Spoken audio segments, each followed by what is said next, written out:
many of the tasks that we've traditionally done that we've said actually AI systems have been traditionally not very good at, the new form of AI, this deep learning, is actually much more effective at. And so that's going to be, I think, very, very powerful. End-to-end thinking with AI at the heart is very important. So it's not an add-on to what you're doing, it's more reimagining what you're doing using AI.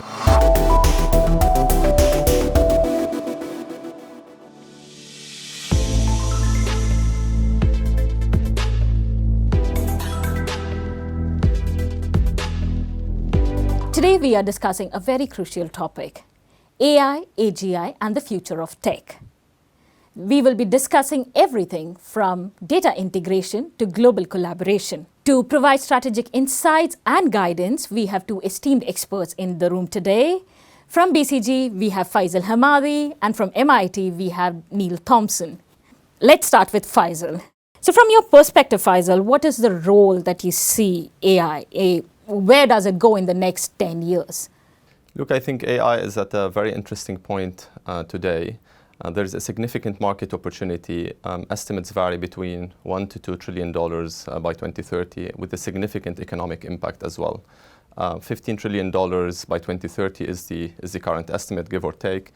To put that into perspective, that's equivalent to the GDP of China or GDP of EU.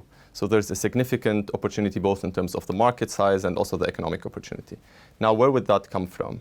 I think thinking about it more from a left brain, right brain type of thinking, there's a significant improvement when it comes to efficiency and doing things in a more efficient way, especially repetitive tasks early on, but going more beyond that into the future.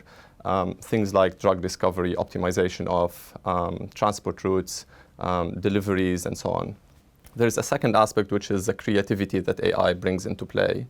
And especially when you couple that with new technologies such as metaverse or spatial computing, the idea to create more synthetic voices, synthetic text, synthetic images, videos, synthetic humans, and then overall environments, there's going to be a significant change in the way we think about creativity and all of that part. And I would say on the back of this I would think about it as more short-term to medium-term type of advancements in AI, similar to how the physical changes that has happened before around exertion of power or changes to the industrial revolutions. There is a point in which we do not know what's going to come in. And there's probably a big universe of possibilities that we're not exploring so far. But it's going to be exciting to see, on top of the efficiency, productivity, personalization use cases that we're seeing now, the creativity part, what are those new use cases that will be coming into the future that we're not imagining at the moment? So Neil, would you add on that? What do you see happening in the next 5 to 10 years with AI?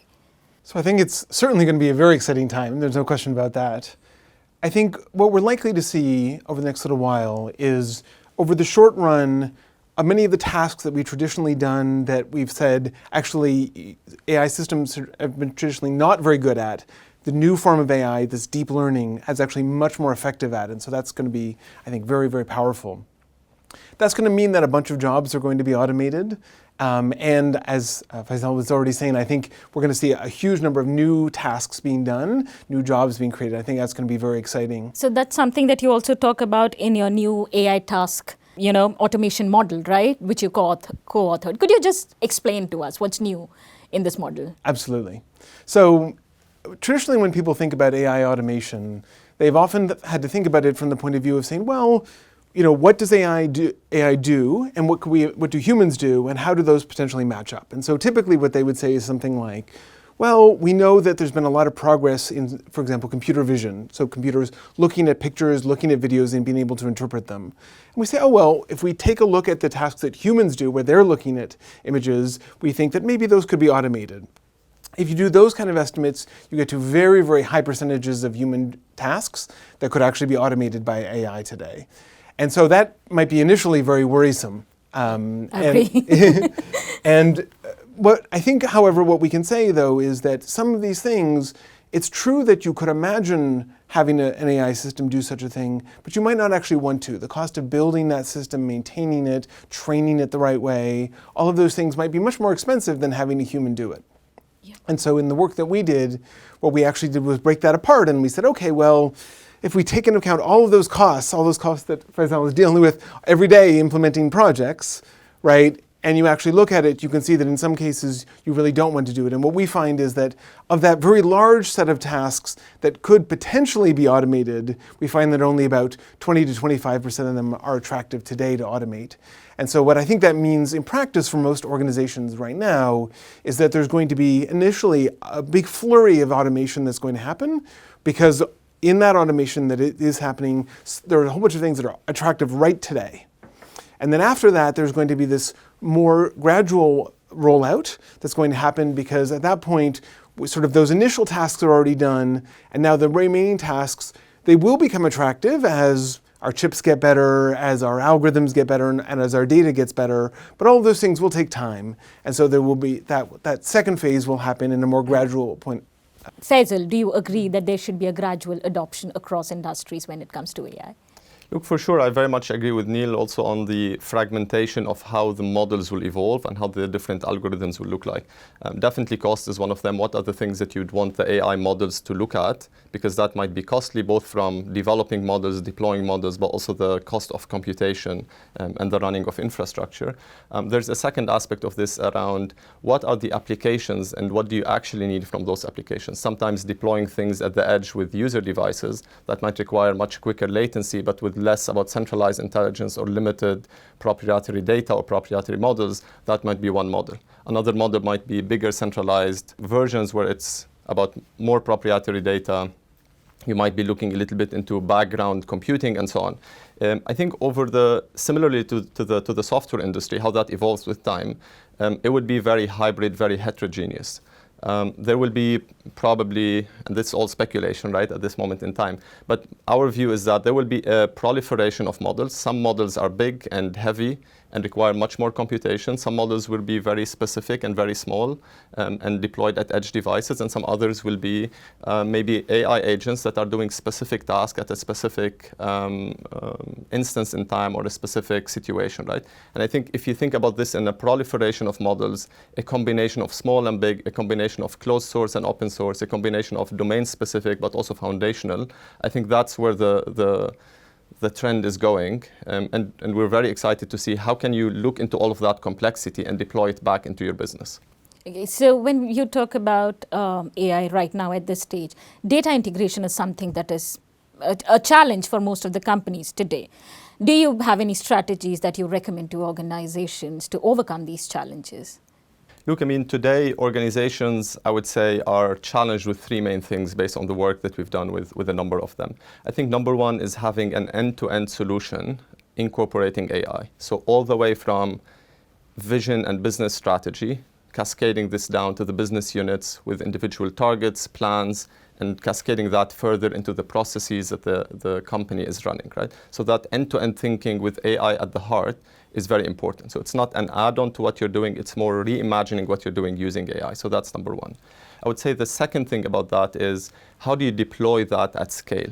So today, in a lot of use cases, we're seeing specific use cases that are relatively contained within either a specific domain or a specific business or a specific situation. The idea of who can actually deploy AI at scale is going to be the second biggest challenge, right? And I would say third, and back to your point on data, our rule generally with our clients is like a 10-20-70 rule, whereby we say 10% is the effort and the resources you should put into algorithms and how do you decide on that infrastructure and algorithms overall. 20% goes into data, and that through the entire value chain of how do you capture, source, clean, consolidate, treat the data overall until you are able to do with it. And 70% is your people and culture. Because at the end of the day, with those transformations with AI at the heart, it's making sure that people are aware of what can be done, working in hand more symbiotically with the different AI systems in a way that creates value. That is where the most concentration and challenge for companies to both comprehend and act upon. So Neil, how do you suggest businesses should adapt when it comes to data integration from your perspective? Yeah, so I think this is going to be a very tough issue for a lot of companies. So I was a management consultant in a prior life as well, and I've also, as a professor, interacted with many businesses. And many businesses, for example, will have a model that is very decentralized, where they've said, well, we want to have local incentives, and so maybe each individual unit will have its own P&L, and they'll all be managing their own data. that it can be very hard to work with if you're thinking about AI, because you really do need that kind of centralization to come together. And so for many of these organizations, there's going to be a lot of organizational change, process change that has to happen before they can do it. And so I think for those organizations, they're going to end up often having to start with very small AI models that might be just related to particular business units. And if they want to have a more holistic view of AI as a company, they're going to need to be thinking about it as part of a broader transformation that they're doing in the whole organization. So you also talk about post-Moore's law era in businesses, right? So when you talk about, how do you see computation powers matching up to the AI technology? Yeah, so this is a really important question. So it's, I think, a little bit hard to get your head around just how much computation is being used for some of these very, very cutting-edge models. And so to give some sense of it, when, for example, OpenAI trained their most recent language model, GPT-4, it's estimated that they used tens of thousands of GPUs, the chips that people use in these areas, and that they ran them for more than 3 months. So this is, you should be thinking of like data centers filled with chips running for long, long periods of time to train this model. And that, that's a very big challenge for folks. Now, traditionally, we've often thought about saying, well, actually, if we just wait a little while, progress in chips gets better. And so that means that, yes, it's true, we need this many chips today, but maybe 2 years from now, we would need half as many chips. 2 years after that, it would only be a quarter as much, and so on. And that traditionally has been known as Moore's law. And the challenge is that traditional version of Moore's law is slowing down. That was really based on miniaturizing what was going on in the chip. So you took the things that were on a chip, you miniaturized them, and you could get more onto the next version of the chip, and so on.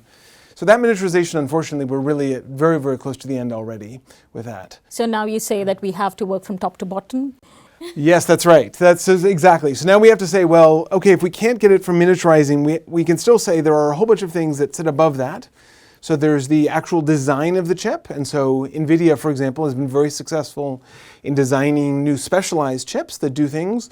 That has been very, very fruitful and to a remarkable degree. That, however, is also going to be a limited well. As we progress there, we will sort of get closer and closer to the optimal chip for designing these things, and we're going to then get to a situation where we need to say, well, are there other big innovations we could do? That might be, for example, computing with light instead of electrons. That might be computing with other features. So, for example, spintronics is another example. Some of these areas where we're sort of rethinking these fundamental levels in order to get that last bit of performance. I'd also be remiss of me not to point out that when we're talking about improving how we use computation, a lot of this is, we've been talking about, is the hardware side of it. There's also a side of it of improving algorithms, where we say that that's sort of how well we can use the chips we actually have. That's also been an area with remarkably fast progress right now that my lab has done a lot of work on. So right now we are talking about all the challenges like data integration that we have challenged and chips we have challenged. Do you, Faisal, by any chance see AGI coming into play anytime soon? Look, I think there's first a definition of what AGI is. I think for a number of years, people have been speaking about AGI and ASI and a number of others. And one quote that I like to repeat always is to say, AI is what we don't have today. So people always kind of think of today as a frontier, so the next thing is AGI. And once we had things like, for example, the ChatGPT and others, we thought, okay, there's some new frontier about AI and so on.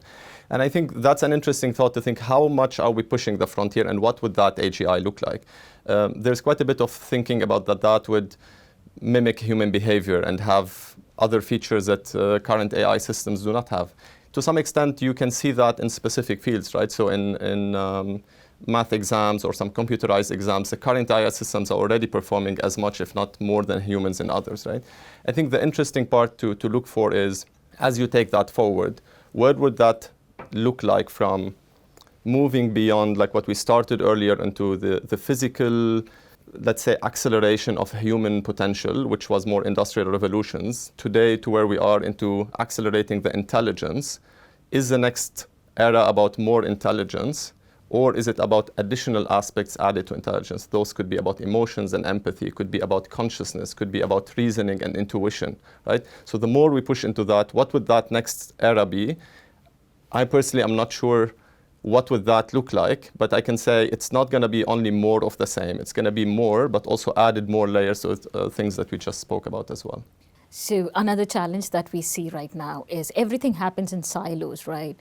So Neil, you come from an academic background. How do you see educational institutes, governments and businesses working together on AI? Because there is a lot of information which is disintegrated on a lot of levels. So how do you think this can become a reality where collaboration comes into play?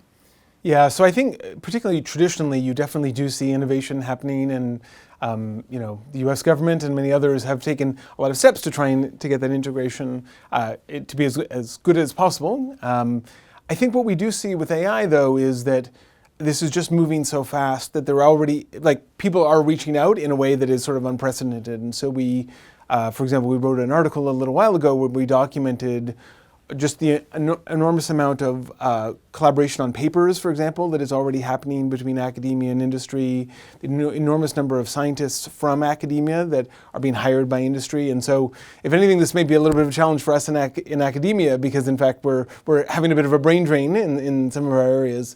But I think there is a lot of push. Nevertheless, I think it's going to be a broader challenge in terms of the human capital, because there are just so many opportunities to use AI.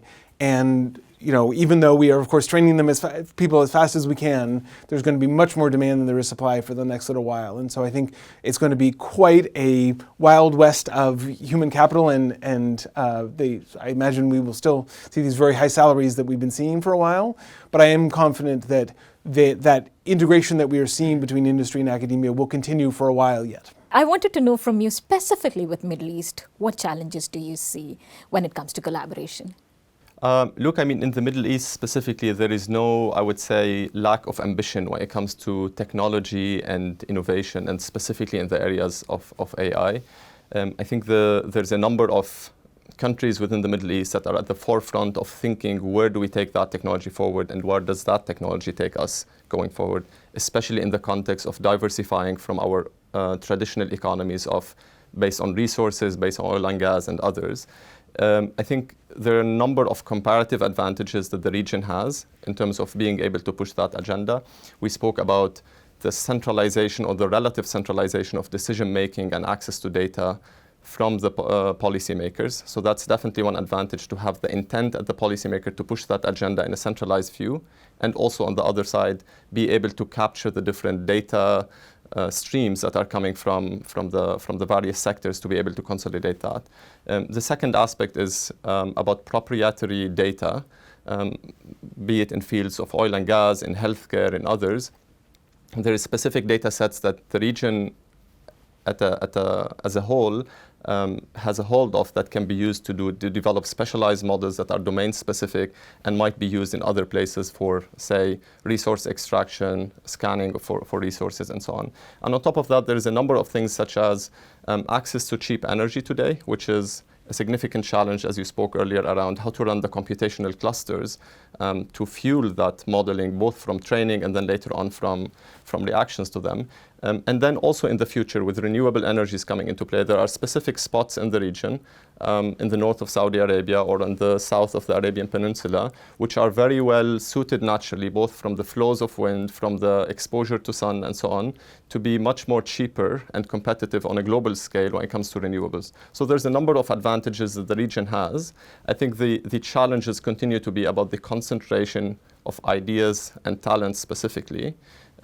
We spoke earlier about the premise of innovation being the fluid, connected mobility of ideas, talent, and capital. I think there is a relatively significant amount of capital that is being deployed and have the willingness to be deployed within the region. Ideas and talent continue to be a challenge. That is a dynamic, by the way, we have seen more broadly in digital and then more specifically in AI. If you look today into the top ideas, be it around papers, citations, patents, and others, they're concentrated in one or two countries, US and China, and then the top 5 countries consolidate more around 80% of the world's supply of the top ideas and so on. Same thing when it comes to talent. Specialized talent in specific areas are within the US and China, broadly speaking, and then within the top 5-6 countries, there's 80% of that concentration. We understand we still have a lot of challenges when it comes to regional collaboration. But Can you suggest some key components that are necessary to establish regional or international regulations? Any strategy that you have, Faisal? Look, this is a big debate at the moment, right? Whether we will have unified global standards and governance around AI. I believe it's two sides of the coin. From one hand, there is a base regulation that needs to happen around specific models, around fairness of the models, explainability, transparency, removal of bias, and so on. So those, I think, are, let's say, themes that most of the countries around the globe have agreed to some extent in one way or another. I think there's two challenges that will be very significant going forward, and those are around, number one is specifically with Gen AI that triggered this thought, right? People have different standards around what ethical, for example, means across different jurisdictions. So for example, in some areas in the world, say for the US, you need to make sure that you ensure there is limited bias and equality on the individual level. In places like Japan, at the societal level, you might want to look more for social cohesion or what is the benefit for the group rather than the individual. Despite that might come at the expense of the individual as well, right? And I'm just giving generalization, but if I reflect into that about ethical frameworks for algorithms, that might not be the same across different jurisdictions. And technology does not know physical borders, right? So the models deployed in one place or the service deployed in one place will be applied globally. And that's why one of the other things we say is that within this proliferation of models, there might be specialized models with different frameworks around how do you govern, what are the ethical standards that are put in place that could be specific to a specific country or a region or a number of countries together. The second aspect that we see is very difficult, and I think that's more future looking, is I think today we're thinking about the technology as if it is what it is today.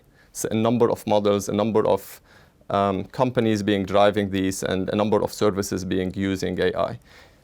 Reflecting again back to the software industries, if you think about the number of microservices, APIs, libraries that are out there, it's virtually impossible for anyone to go look into all of these things and say, how do I regulate, how do I ensure standards for each, both from the capabilities of the governments to be able to look into that, and then as well from the capacity to be able to dedicate as much time, resources to go into this. One idea we were exploring with earlier is whether we will have AI agents being also helping to regulate other AI agents that the governments are deploying in a specific way, right? And I think that might be an intriguing thought to think of a hybrid future where there might be centralized institutions globally, there might be distributed institutions globally, but there might also be augmented with different AI agents to help scan, check, and regulate some of this AI algorithms going forward. Neil, I want your thoughts also on this. So the question of regulation is definitely going to be a challenging one. And I think I would sort of divide it up into three different areas. So there's one, which is there are going to be a whole bunch of implications of AI that just come from it being a tool that allows us to do more better. And I'm going to maybe put better in quotations because, of course, it's going to be out in the world. In many of those cases, sort of the best kind of AI regulation is just going to be good regulation in general, right? If we have a system that is harming some people, we need to make sure that we have good regulations. That's not about it being an AI system, that's about harming the people, and we should have good regulations for that. I do think, however, that as these systems get more powerful, there are going to be issues that come up with these systems interacting with the rest of the world. So we can already see people building systems, for example, that can access corporate databases and stuff like that to pull in information, maybe make edits. This raises the possibility of course, them interacting in the world in a larger way. And that's that idea of how do you contain, how do you have fail-safes, how do you have all of these things to make sure that when a system goes off the rails, and some of them will go off the rails, right, we need to be able to contain them in a way that manages the harm. And so, for example, I think we can look to places like the financial markets where we have a lot of automated trading that is going on that, you know, people have already started to think about how do you build in these kind of robustness checks. So I think that's one place that we can look for it as well. I think another thing that businesses are also just going to have to face in this is that we are used to designing rule-based systems with our IT systems, right? We have it and we say like, it will always only do the following things because we built in a rule that says it can only do that. That is not the way these systems are trained. These systems are trained, and because of that, they can produce things, and even if we say, well, we've designed it in this way and we don't want it to do this, so we maybe try and tweak the training so it won't do that, and people have find ways around it. And so, you know, one sort of famous one is With some of these large language models, of course, you don't want objectionable content coming up on them. But people have found ways to hack it, just saying something like, oh, if I had a relative who was objectionable in some way, what would they say? And then the system, which knows it shouldn't say that, but it will, it was trained not to do it, but if you put it in the slightly other context, suddenly it will give you a sort of a terrible answer. You can imagine that applying not only to objectionable content, but also to making wrong inferences if you're advising one of your employees, insulting one of your customers. There are some really bad consequences there, and that's something that both regulation and sort of at the government level, but also regulation at the level of a company is going to need to think about. How do you monitor those things? How do you make sure that you're controlling them? How do you not worsen these existing, inequalities or create new ones? Your words, Neil, and then I have Faisal's. I think in the short run, we should think of AI as being a powerful tool. And that will mean, actually, I think that in some cases we are going to get exacerbation. We're going to get the people who can build these systems, that can deploy them, are going to be the companies with the most scope and the most resources. And that is going to, at least for the moment, exacerbate it. And then the question is, what's going to happen after that? So there are some categories of things where we're going to need to think of like social safety nets in order to protect people, do retraining, those kind of issues. We can, however, also rely on the pace of innovation to change things. So in the same way that cell phones were initially a technology that sort of made some people much more mobile and other people not, as that they became cheaper, it democratized and became useful to all of us. The progress in making these models more efficient is happening so rapidly that it is also the case that some of those models will be democratized, and that will also be a powerful tool for everyone. So I think we're all going to get more powerful tools, and exactly what that distribution has looked like, well, that we're going to have to see. Thank you, Neil, on that. And Faisal, any key components that you suggest? Definitely, I agree with Neil about a lot of aspects will need to be democratized, and a lot of aspects would need to be regulated around the fairness and the not creating inequalities at the individual level, and then also within different nations. We spoke also about the differences across nations when it comes to what equality, bias, ethics mean in different jurisdictions. I also think on the other side that there will be winners and losers in this race. Similar to how the previous digital platforms and the previous, let's say, digital eras created concentration of power, concentration of values in different places. I believe that will continue to be the fact for the future. We are already seeing it from, as we said before, from concentrations of ideas, concentration of talent, concentration of capital, and concentration of value within countries, corporates, but also startups such as unicorns. Overall, the message is individual nations will need to make sure that they are investing in this technology, that they are putting this forefront of their agendas to make sure that they are able to reap their benefits, but also to have a say in the global order of AI that is shaping at the moment and will have a significant implication for the future. Thank you so much, Faisal and Neil, for such valuable insights. Our next episode would be on, is the Middle East ready for AI? We'll be talking about talent, infrastructure, and more, so stay tuned.